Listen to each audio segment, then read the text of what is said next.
Israel ফিলিস্তিনের চলমান যুদ্ধ আর অস্থিরতার মধ্যেই মধ্যপ্রাচ্য সফরে যান মার্কিন প্রেসিডেন্ট ডোনাল্ড ট্রাম্প।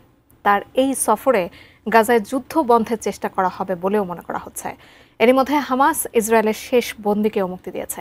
যদিও ইসরায়েলের প্রেসিডেন্ট বেনিয়ামিন নেতানিয়াহু ঘোষণা দিয়েছেন, যতই বন্দীদের মুক্তি দেওয়া হোক না কেন, গাজায় যুদ্ধ বন্ধ করবে না ইসরায়েল।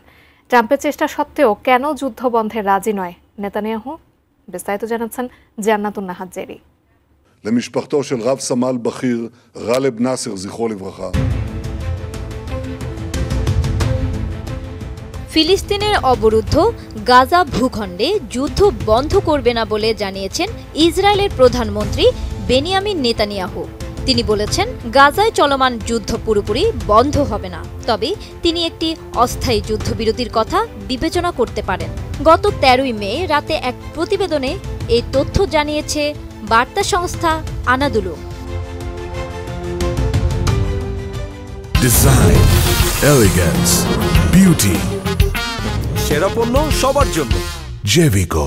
মঙ্গলবার আহত সেনাদের সঙ্গে সাক্ষাতের সময় নেতানিয়াহু বলেন, হামাসকে নির্মূল করা এবং আমাদের সব জিম্মিকে মুক্ত করা, এই দুই কাজ একসঙ্গে চলবে। হামাস যদি বলে আমরা আরও 10 জন মুক্তি দিতে চাই, তাও আমরা যুদ্ধ বন্ধ করব না।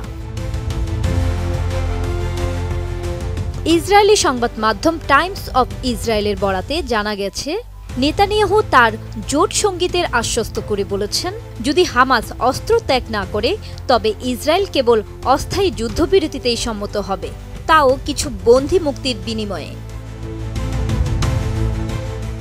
আগামী কয়েকদিনের মধ্যে ইসরায়েল পূর্ণ শক্তি নিয়ে অভিযান চালাবে হামাসকে পরাজিত করতে।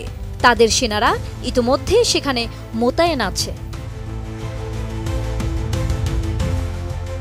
এর আগে সোমবার নেতানিয়াহুর দপ্তর জানায়, তিনি তার আলোচক দলকে কাতারে পাঠিয়েছেন সম্ভাব্য যুদ্ধবিরতি ও বন্দি বিনিময় চুক্তি নিয়ে আলোচনা করতে। মার্কিন প্রেসিডেন্ট ডোনাল্ড ট্রাম্পের উপসাগরীয় দেশগুলোতে সফরের সময় ওই প্রতিনিধি দল বৃহস্পতিবার পর্যন্ত দোহায় অবস্থান করবে বলে জানা গেছে। সোমবার ইসরায়েলি আমেরিকান বন্দী ইদান আলেকজান্ডারকে মুক্তি দেয় হামাস। গোষ্ঠীটি জানায়, ওয়াশিংটনের সঙ্গে যোগাযোগের ভিত্তিতে এই মুক্তি দেওয়া হয়েছে, যা চলমান যুদ্ধবিরতির প্রচেষ্টার অংশ। ইসরায়েলের তথ্যমতে 58 জন ইসরায়েলি বন্দী এখনও গাজায় আটক রয়েছেন, যাদের মধ্যে 21 জন জীবিত বলে ধারণা করা হচ্ছে। অন্যদিকে ইসরায়েলি কারাগারে বর্তমানে 9,900 জনেরও বেশি ফিলিস্তিনি বন্দী রয়েছেন, যাদের অনেকেই নির্যাতন, অনাহার এবং চিকিৎসা অবহেলার শিকার। এসব কারণে একাধিক মৃত্যু ঘটেছে বলে জানিয়েছে ফিলিস্তিনি ও ইসরায়েলি মানবাধিকার সংস্থাগুলো। জান্নাতুন Nahar Jerry, desk report, ATN news.